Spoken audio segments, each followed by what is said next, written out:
Hello, I'm Mike, N1CC, and today I'd like to give you an overview of some of our teaching methods and their origins. And to do that, I need to take you back to 2018 when our club was founded, really with a goal of just teaching some local hams on Long Island Morse code so that they could be CW operators in the following year's field day. Our two club founders had to stand up a training program almost overnight with limited resources. One of them knew of the G4FON trainer, which has teaching methods and a character sequence attributed to Koch. So they adopted the G4FON as the club standard and began teaching with it. Now, one of the limitations of the G4FON is that it is not able to produce a CW character at any speed under 20 words per minute.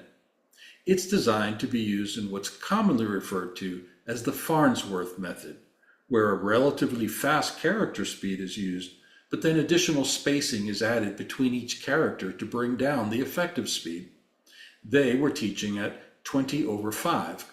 That's a 20 word per minute character speed and a 5 word per minute effective speed. And they built the club to over 1,000 members teaching that way. But by 2021, we had concerns after observing student performance, and we saw that too many of our beginner students were stagnant and unable to progress. They had become dependent on the exaggerated amount of time between the characters due to the Farnsworth. One of our instructors even coined the term, the Farnsworth trap, and it certainly felt that way. We also knew that there is no Farnsworth on the air, so we weren't accurately preparing our students for what they would experience when they made their first on-air contacts. So we decided to take a clean sheet approach and develop a new beginner's curriculum. We began with research. We collected every historical document that we could find related to learning Morse code, and we read and analyzed each.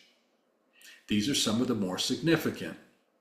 Many others, while interesting, were not directly applicable to the curriculum development. We took what we learned from the historical documents and combined it with our collective experience now having taught hundreds of students Morse code. And we concluded that there are many different ways to learn Morse code and no clear consensus on an optimum method. Although there's no shortage of strongly held opinions on the matter, just ask any ham. But the bottom line is this. If you are under the age of 18, or if you're an adult student with a high degree of aptitude for learning Morse code, and by that we mean you likely have musical talent, and you would score high on the Seashore battery of tests in the areas of pitch discrimination, tonal memory, and rhythm. If you're in one of those groups, it really doesn't matter what method you use to learn Morse code, you are likely to achieve proficiency. But for everybody else, the method used does matter and could be determinant in whether proficiency is ever achieved. Our goals in developing our teaching methods were to give the average adult student the best opportunity for success, to achieve proficiency in Morse code, to get on the air in a reasonable amount of time, and to do it all with maximum flexibility, taking into account that students learn at different rates and holding them to a fixed class schedule for an extended period of time, while effective, could be overly restrictive and thus counterproductive. All right, so let's take a look at some of our teaching methods and their origins. Of all the historical documents that we read, the one with the greatest influence on our teaching methods was the 1936 report by Ludwig Koch from Leipzig, Germany. This was a very difficult report to read and understand. For starters, it's written in an old technical German. But even after professional translation, it was very, very challenging. And that's likely the reason almost everything we had ever read about Koch turned out to be inaccurate.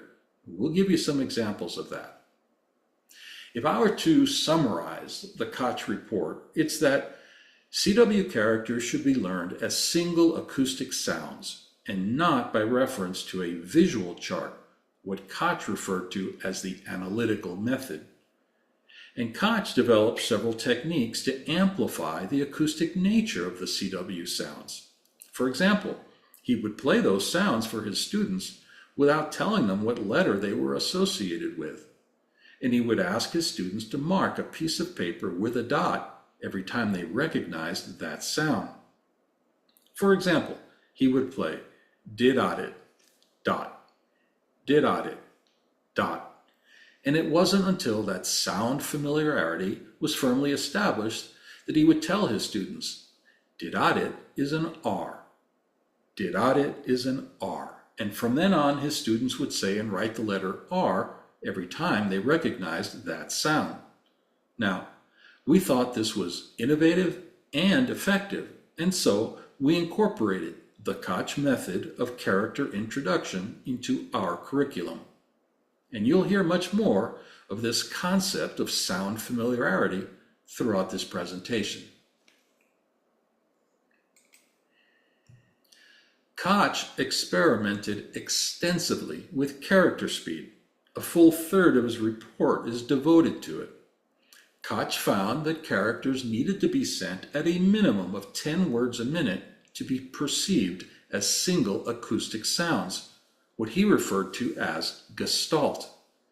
And he zeroed in on 12 words a minute as optimum for initial learning of Morse code. Now, that wasn't his ultimate goal. Koch wanted to get his students to 20 words a minute, and he did. But when he conducted his teaching experiments with new students at a character speed of 20 words per minute, only those students with the highest degree of aptitude were able to keep up. The rest found it much more difficult. And so, the Koch method is to establish initial proficiency at 12 words per minute and then ramp toward the goal of 20.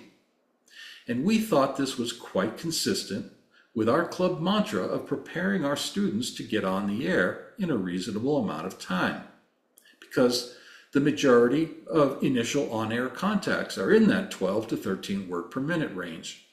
So we adopted Koch's recommended 12 words per minute for initial learning of Morse code. But remember that G4FON trainer, which we were using, which purports to use the Koch method, is not able to produce a CW character at any sound under 20 words per minute. So we knew we would need to find a new trainer. Koch provided guidance for how a sequence of characters to learn Morse code should be developed, which characters should be avoided being taught side by side, and what the distribution of difficult characters should be from beginning to end. Now, the real irony here is that Koch is best known for his character sequence. You will find the so-called Koch character sequence embedded in the most popular Morse trainers today, and we were using it. It starts with the letters KMR SU, but we had become suspicious because, quite frankly, we couldn't understand why anyone would develop an initial sequence of characters one can't even make words from. So we paid particular attention in reading his report in an attempt to validate the actual sequence of characters used by Koch. And as it turns out, he never provided it. But by applying his teaching methods to a series of exercise charts that he did provide, we were able to very accurately extract the actual sequence of characters used by Koch. And there it is. Now, notice it does not begin with the letters KMR SU. So we knew additional research would be required. And ultimately, we found the origins of KMR SU. They date back to 1919 in Berlin, Germany, where Otto Lippmann was conducting his teaching experiments. And he published his findings in an article in 1928. Now, the significance of Lippmann's work is that he was the first to theorize that one could accurately predict future performance in learning Morse code by how well a student learns their first few characters. And to 71 of his students, he taught what he called an obscure character sequence of varying difficulty, KMRSU. And as it turns out, Lippmann was correct. Donald Taylor validated his findings in his 1943 doctoral thesis at Harvard. And to this day, the most accurate predictor of future performance in learning Morse code is how well a student learns their first few characters.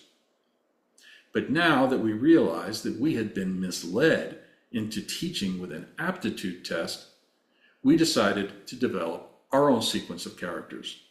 And here, we took a cue from Samuel Morse and Alfred Vail. Recall, as they were developing Morse code, they first determined the frequency of use of letters in the English language, and to the most often used letters, they assigned the easiest Morse characters. Our approach was similar. We determined the frequency of use of letters in the QSO protocol, and the QSO protocol is how we communicate in Morse code. The more often a letter appears in the protocol, the earlier in our sequence it is placed, and this allows us to very tightly integrate QSO protocol and QSO abbreviations into our curriculum. And what that really means is that as LICW students are learning their Morse characters, they are also learning to communicate in Morse code. And that's fine business. AR, BK. Okay. So now that you've seen some of our teaching methods, let's take a look at how they are applied in the classroom environment.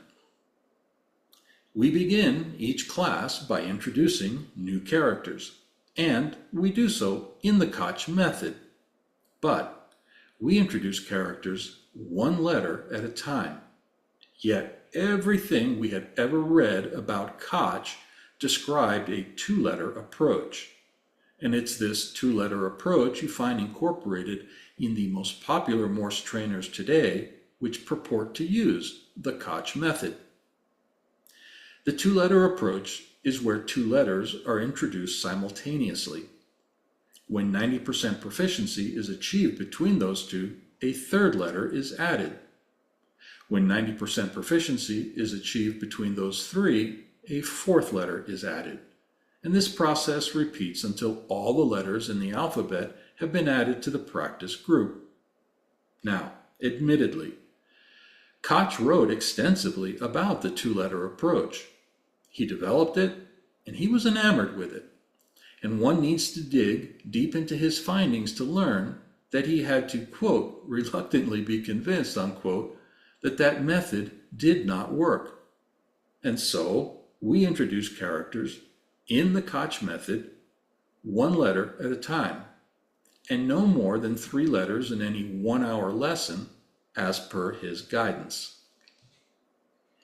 Once the new letters have been introduced, we ask our students to send those letters on a straight key, and in the absence of a straight key, to verbalize them in what we call code talking. This is a fascinating exercise because it provides a window into the mind of our students, since we've learned that the way a student sends a letter on a straight key or verbalizes a letter in code talking, that's exactly how they're perceiving that letter. And so, for example, if we ask our students to send the letter R and we hear dit, da, and dit, well, then we know they're still perceiving the R as separate elements, and we'll continue to work with that student until we hear them send it as did-audit, a single acoustic sound, gestalt. This is but one example of why we believe learning Morse code in a classroom environment with a live instructor is optimum. That way, students don't practice and reinforce their errors. And you can't get that from an iPhone app. Once we are confident that the new letters are being perceived as single acoustic sounds, we transition to our sound familiarity model. Now, like Koch, we believe that sound familiarity is the foundation for recognition. But unlike Koch, we have access to the Long Island CW Club's Morse practice page. This is a powerful web-based trainer that we developed in-house in order to accurately and effectively support our teaching methods. We worked hard to make the Morse practice page accessible to our students with disabilities, and we proudly make it available free of charge to the world. In the sound familiarity exercises, all our students need to do is sit back, relax, and assume what we call a loose focus or laid-back copy, which is a relaxed state of mind we have found optimum for learning Morse code. In the sound familiarity exercises, the Morse practice page voices what it's going to send and then sends it 3 times in Morse code. For example, it'll say R and then play did-a-dit, did-a-dit, did-a-dit. R, did-a-dit, did-a-dit, did-a-dit. Now, most students only need a few minutes of that, but others may need longer, and it doesn't matter. We ask our students to take as long as needed until the sound of that character automatically conjures up the associated letter in their mind. Then they can transition to recognition or copy. And here, the Morse practice page turns the exercise around, now playing the character in Morse code. And our students are asked to recognize it and verbalize it before the practice page voices it. We call that beat the computer. And throughout the beginners, intermediate, and advanced curriculums, one of the focus areas is on that interval of time between when the character is heard and when it is recognized, because that's one of the true measures of proficiency in Morse code. The goal being the quick, the accurate, and the effortless recognition of characters. And we express that in time to recognize, or TTR. And just as important as TTR is the sister skill of IFR, or instant flow recovery, which is the ability to miss characters and even words without dwelling on them. The goal being to maintain forward momentum and protect the subsequent flow of characters. And so, now you have seen how we introduce characters in the Koch method, one letter at a time. Why we utilize a 12-word per minute character speed for initial learning of Morse code. The sequence of characters that we utilize based on the QSO protocol. How we ensure the new characters are being perceived as single acoustic sounds, Gestalt.